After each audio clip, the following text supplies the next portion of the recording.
Hey, hey, hey, Dr. Rowe, greetings on this beautiful day. I want to address a subject that's come up. The question is, Dr. Rowe, communication CV, so communication in the workplace, is there such a thing as a communication CV? Now, or a communication skills CV? That's a great question.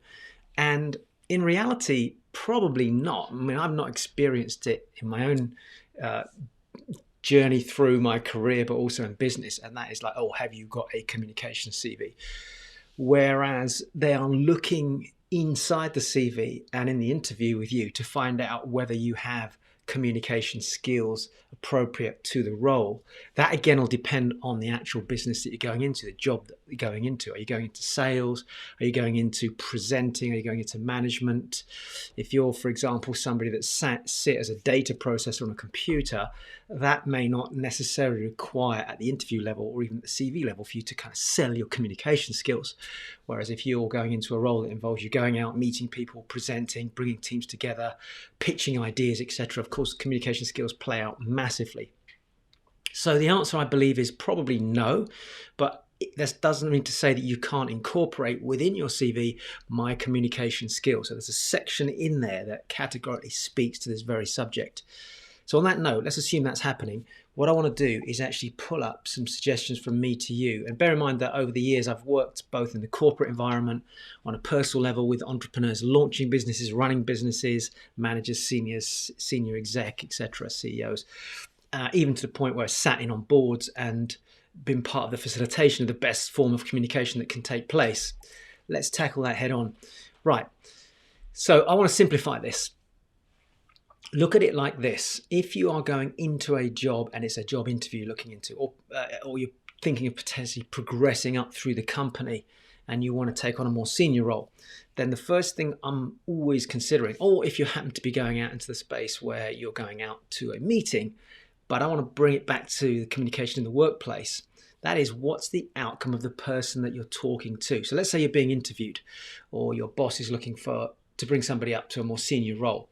What is it they're looking for? What do you think their outcomes are? That's a really important question. If you followed any of the work I've done on communicating with impact, whether you've been through any of my programs, followed my online program, read my ebook, or come through a more intensive live event with me, you'll know that one of the primary things we look at of the 38 components is what is the outcome. Now, it's not just the outcome of what you're trying to say, trying to present, trying to write, but actually what's the outcome of the other person.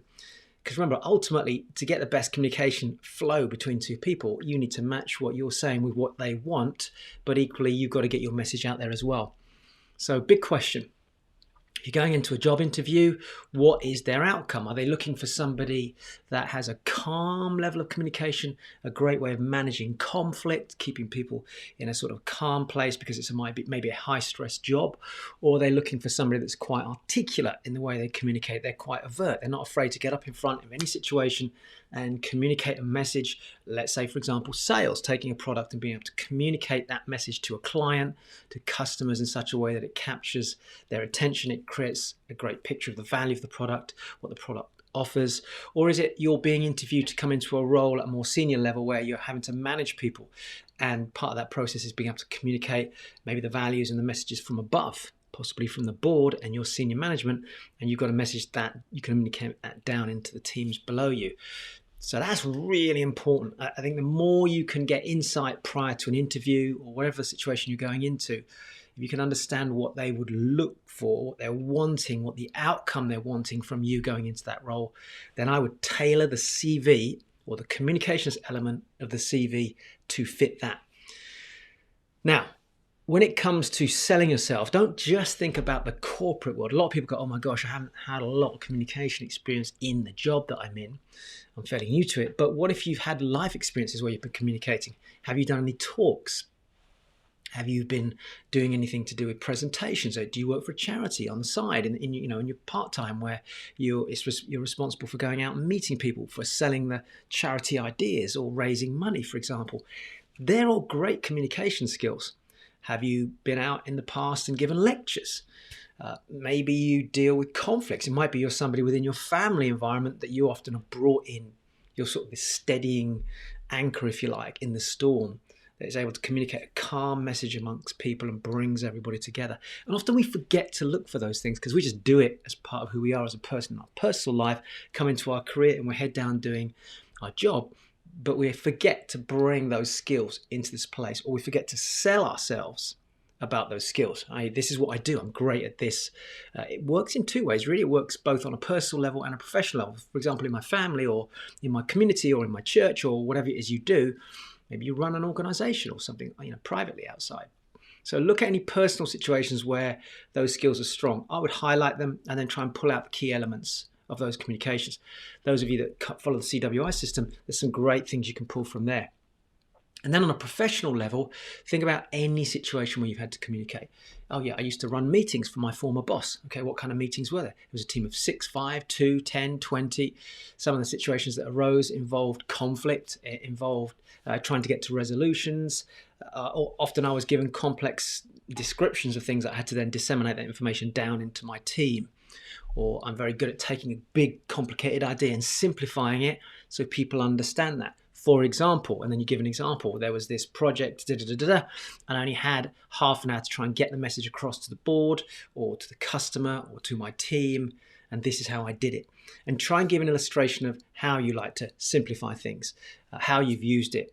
Go back to professional, you're asked to give presentations, you're asked to hold meetings, chair meetings, present to the people there, meet one-to-one. So try and differentiate between group communication, one-to-one communication. Equally, don't forget written communication like emails. Are you good at that? Have you got skills there on the telephone? Start to break it down and think about how that would show up in the place that you're going to use these skills. And then the last two here is just kind of magnifying on what I've just been talking about. I think conflict is an area where people are very poor at communication. So can you use an example, for example, where you've dealt with conflict in the personal life and a professional life? I think companies like that. They like somebody that's got this steadying hand and is able to communicate in a way that brings people together. And then finally, and of course, if you're going into a sales environment, what is it they want you to do? Because all communication to some extent is selling. You're selling an idea, you're selling a message, you're selling calmness, you're selling let's build a bridge here, you're selling a product, a service, you're selling yourself. So if you've got illustrations of where you're able to sell something, if that's what you think is needed, maybe you could explain that you're good at selling teams on ideas, you're good at packaging up an idea and then promoting it or getting the team to buy into it or to work with you. Because even getting a team together and working collaboratively is a method of selling. You're selling them on how to collaborate together, why it's more important than everybody conflicts. So I definitely look into that, both on a personal, professional level. And of course, if it is pure sales, then pull out examples of where you do it. How are they likely to want you to communicate that product? Is it one-to-one? Is it through camera, for example?